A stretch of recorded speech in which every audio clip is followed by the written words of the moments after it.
Let's talk about why Minnesota Association for Children's Mental Health is needed. Children are suffering and need help to learn how to cope with their mental disorders.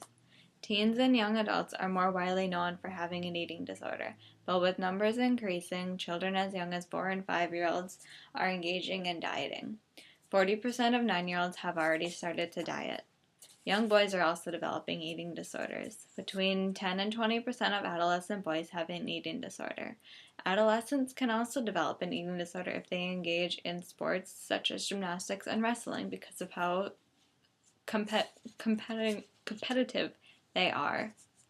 Another type of mental disorder that's known is ADHD, which is known as attention deficit hyperactivity disorder, and about 5% of children will start to show a form of that. Another common mental illness children suffer from is depression. In a recent U.S. study, 1 in 33 children may be clinically depressed. It is also known for boys to appear to suffer more during childhood, and girls tend to show more depressing signs during the adolescent years.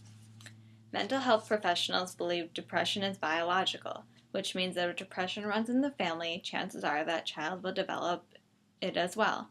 Children with depression show signs of not wanting to go to school, being hopeless and feeling sad, and not wanting to go out with friends.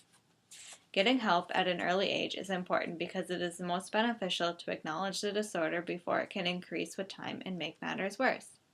It is also more likely for a child to recover from their mental illness if they have support and can find alternative, healthy coping mechanisms in the long run. If a child goes untreated, they are more likely to become absorbed in their mental illness and find it more difficult to recover.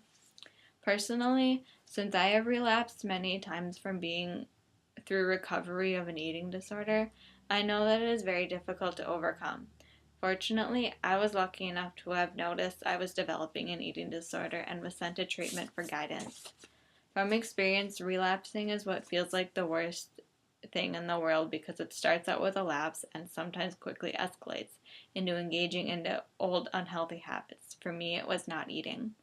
Since I am not nearly recovered, I cannot say what being recovered feels like, but I have heard that it is amazing to feel free again. But in the meantime, it's just one step at a time for my journey.